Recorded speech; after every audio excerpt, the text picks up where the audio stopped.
Well, I enjoy speaking to tired people. They are usually very receptive.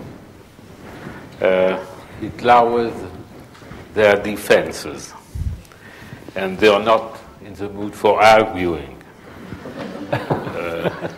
And furthermore, you won't have time to ask any questions.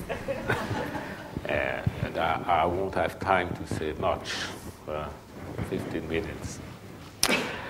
I enjoyed listening to the presentation, and they're remarkably convergent. And in my opinion, the gist of the matter is, do you believe or not in the existence of the unconscious? Of something more or less like what Freud called the unconscious. And clearly, positivism, cognitivism, or the contemporary ideology at the beginning of the 21st century, the dominant ideology of which we spoke from various points of view, disbelieve the unconscious exists. They believe it's an outdated concept, an illusion without future from the last century.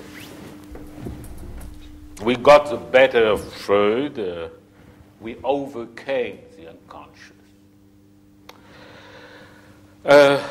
I'm not sure that belief is the appropriate word.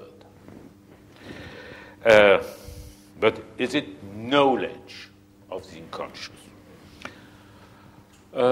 Belief and Knowledge is the title of a famous book of a logician called Intica.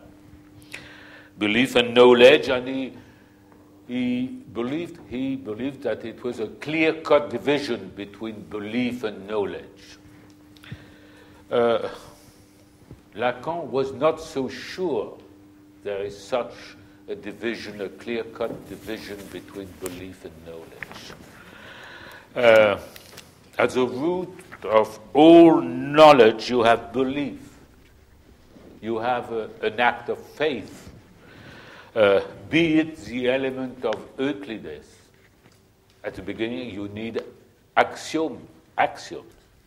You need something supposedly self-evident which you won't question. And from that point, you can make deductions. But at the beginning, at the origin, you have to trust. You have to accept. And a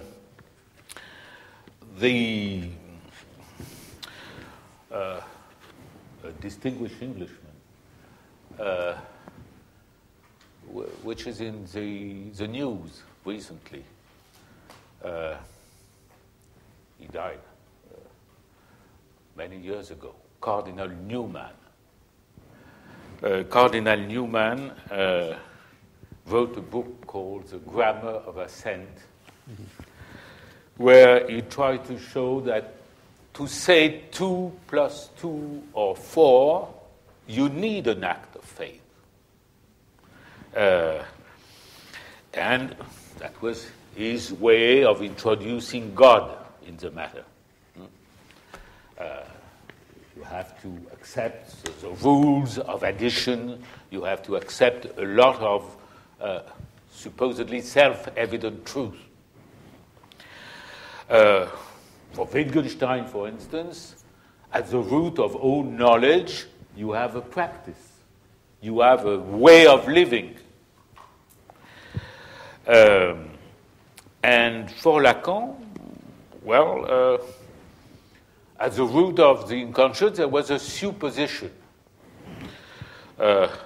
He called the unconscious the subject supposed to know. And Freud himself, he claimed for the unconscious nothing more than the value of being an hypothesis. And he tried to convey corroborating evidence of this hypothesis without crucial proof. So the unconscious remains as an hypothesis that you cannot disprove, and for Karl Popper, that was a central weakness of psychoanalysis, that you cannot disprove the interpretation of psychoanalysis.